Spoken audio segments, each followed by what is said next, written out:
Everybody's Golf is a series exclusive to PlayStation since 1997. It's easy to play but difficult to master. We probably won't be seeing any more, but that's a whole different discussion. Today, I will be ranking the entire series from worst to best. This is mostly based on the releases in North America. So for the longest time, it was called Hot Shots Golf before switching over to Everybody's Golf. We're also strictly sticking to golfing, so no tennis spin-offs and no Hot Shots shorties. This is how I would rank the series. My list is likely different than yours, so let us know how you would rank these down below. And if you enjoy videos like this and not like this, consider liking and subscribing. Starting off with my least favorite entry, we have the original that started it all, Hot Shots Golf on the PlayStation. And because it's older, I don't have nostalgia for the game. I didn't grow up with the PS1, I didn't get into PlayStation games until way later. This is one of those cases where the further you go back in console generations, I find the worse it can get. Hot Shots Golf is difficult to play. Its gameplay is still relatively the same like the rest of the series, but it's like every shot has to be perfect. There is no wiggle room, no forgiveness like you'll find in later releases. I really do find Hot Shots Golf to be brutal. Maybe the only time I found it manageable was when Sony released the game through PlayStation Plus, and it was all thanks to the rewind feature. That's probably the time I really dived into the game. It's great to see where the series started, how some of its trademark over-the-top characters and animations came from, but I've never enjoyed playing this. I've tried to get into it, but it's just not a game I willingly want to play. I feel the same about Hot Shots Golf too. It's aged, it's not the best to go back to, it's an improvement over the original, but it's still rough to play. The PlayStation Plus release made it a bit easier, but there's still that strict perfection the game requires. Here we have the first game developed by Claphands, and they do a really good job expanding the series. This was the game that defined the series going forward. So much of what we see in later games really started here. Character models look better, just as wacky as ever, the special winning and losing animations, and the playable guest characters of Sweet Tooth, Sir Dan, and Gex. It's all here, but still not a game I'm too eager to play. Now, I've never been a fan of motion gaming golf games, so Everybody's Golf VR, not really for me. I tend to prefer the control a standard Everybody's Golf game has. VR golf is too unpredictable. Just like real golf, and I've tried real golf, I'm not even close to being good. What draws me to Everybody's Golf VR is how personal it feels. It feels intimate. It's you, the course, and your caddy. The relationship between all three, and the game has these special moments with your caddy that make it feel like a bond is forming. I think if I was better at the game and had more practice, this game would probably be a bit higher, but like the PlayStation VR itself, it's a niche game.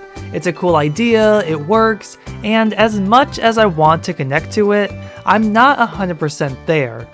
Next, we have a game most people outside of Japan haven't had a chance to play. Since 2017, Japan has had an exclusive Everybody's Golf mobile game, and it's still going strong all these years later. It's actually quite impressive how good this game is. It is a mobile game, so courses are shorter, everything is simplified. It has a new, really easy 3-click shot system that works for a touchscreen, but ultimately that core experience is there. You're able to create a character, but options are limited. It's where microtransactions come in to unlock more cosmetics and clubs. It is cool, but it's also very overwhelming. Of course, I was only able to play so much of it when I did. The game's only in Japanese, so there was extreme limitations in what I could understand. It mostly led to clicking and guessing. There are so many types of courses to play on. You can go up against people online and people who are actually online playing. If this was released outside of Japan, I could see myself playing this game a lot on my phone. It won't replace a typical Everybody's Golf game, but I really enjoyed it and it left me wanting more. Hot Shots Golf 3 was the first game on the PlayStation 2. It's probably here with the PS2 games and the games that came after that I prefer to play in the series. With the power of the PS2, the benefits are massive. The game is now in full 3D, no more sprites, the golfers are just as crazy, and the caddies are even better. And considering its age, the courses, the graphics, everything is just gorgeous for how old this game is. Even the golfing itself, I think, has improved greatly. It's challenging, but doesn't feel difficult. The feeling is more in line to what we're used to in later games. It doesn't need to be as precise and perfect as it was on the PS1. Courses still need to be unlocked, and the option to change the weather to one of 4 seasons returns. Points can be earned and spent in the new item shop, which only gives more incentive to play. Overall, I would say this was a push forward the series needed. While Hot Shots Golf 3 was a great game to start with, Hot Shots Golf 4 perfects everything. Courses are more vibrant, and just seeing details of the trees and the characters' clothing move in the wind just gets me excited. It feels way ahead of its time. There's a huge cast of characters from past games along with new ones, so much to unlock, from new courses to new caddies, and the guest characters of Ratchet & Clank and Jak and Daxter. You're able to travel the world and go up against different characters to beat them, and it's not easy. I somehow find Hot Shots Golf 4 to be a bit more challenging than 3.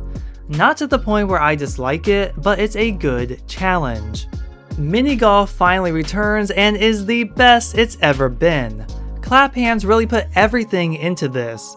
This was the ultimate Hot Shots Golf game, and if I had more time played in this game, it would be higher up on the list. When it comes to the PSP games, these were somewhat of my introduction to the series and I immediately fell in love. So because both Hot Shots Golf Open T games are very similar, I'm going to bundle them together. There's so much to unlock in the first game, and the sequel greatly improves upon this. There's more to unlock, new courses, characters feel more expressive, pretty much the upgrade you'd expect. Honestly, I think these are fantastic. It's like a throwback to those PS1 days, but better. And I still play them today. Bringing my PSP on the road, they're perfect games for playing on the go.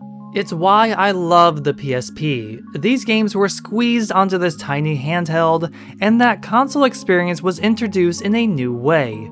Nothing was lost bringing Hot Shots Golf over, and it's only better because of it. I've had endless hours of fun with each Open T game. All I can say is Sony needs to release both on PlayStation Plus. I would love to earn those platinum trophies. Here we have Hot Shots Golf Out of Bounds, and I have always found this to be charming. There's something about the ambition of those early PlayStation 3 games. Anything was possible. They had flaws, but Out of Bounds blended what made those games so good on the PlayStation 2 with what was possible from the next generation of gaming. Courses are bigger and more detailed with realism, yet the characters still have that cartoony, anime-like charm that we love. I love the caddies running all around the course and being there when you tee up. One of my greatest memories of this game was playing with 3 other people, and even though they weren't as good, it was a really fun time. Out of Bounds may just have some of my most favorite guest characters in the entire series. I mean Toro, Sackboy, and Kratos? So unexpected. I mean seriously, who could have imagined Kratos in a golfing game? It wouldn't be possible without Hot Shots Golf. Overall, it was a great introduction into the next generation. Hot Shots Golf World Invitational is probably the best in the series, yet it doesn't take my top spot. I was never the biggest fan at first. When it launched, I didn't give the game a fair chance. Over time, it's become one of my favorites. This takes everything about the series and greatly enhances it. Courses are more dynamic with wildlife or cars driving on the road. What starts off easy becomes difficult, and some of those courses really gives you a challenge. Boss matches are pretty intense, plus there are special challenges to complete if you're that good at the game, something I know I will never achieve. World Invitational is just jammed with content. If you don't like the 3-click shot way of playing, then there are other options to pick. And what truly shines is how much there is to unlock. It's a major grind, which is a bit frustrating, but from new characters to outfits, courses, golf balls, and clubs, there's a lot to purchase. It's amazing to think that this originally came out as a Vita launch game. It was impressive back then, and I think it's still worth playing for the challenge alone. And playing as Cat from Gravity Rush is not something to be missed. World Invitational may be a better game in almost every way, but I find Everybody's Golf on the PlayStation 4 to be the best in the series. It's the most welcoming and the most accessible for newcomers, and it's the game I really dived into. I loved it so much I even got the Platinum Trophy. Everybody's Golf is an ambitious evolution the series needed for a while. Open courses, golf carts, fishing, a lot lost thanks to the online shutting down. But when it was available, it was incredible. Every course online was like a giant social hub. Creating your character was a big deal. No more pre-made characters, and the possibilities were endless. I saw people online as characters I couldn't even imagine making. But the grind that came with getting every cosmetic, let alone every color, was a bit ridiculous. I absolutely love the collaborations, like with Final Fantasy getting a Cactar jacket and a rideable chocobo, but these were only good if you qualified in limited time tournaments. A great way of pulling players back in, but then these items were never seen again. The courses were incredible, so much variety, and if you add in DLC, there's a ton to pick from. I think these may be some of the best the game has. But for everything interesting, there's some things I miss, like caddies on the green chasing after the ball, the pre-made characters to play as, and guest characters. I think that was the biggest missed opportunity. It seems like I'm saying more negatives, but I love Everybody's Golf. Even with the online shutdown, I still find the game worth playing.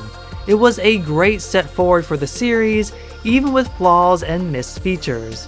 If Sony ever goes back to the series, I think this is a great blueprint for the future. So that's how I would rank the entire series. The order is probably controversial in some areas, but that's how I feel. These are my reasons, but how would you rank Everybody's Golf? Let us know down in the comments. Be sure to like, share, subscribe, and ring that bell to be notified on future content. If you enjoyed this, check out this video on Japan's Everybody's Golf mobile game.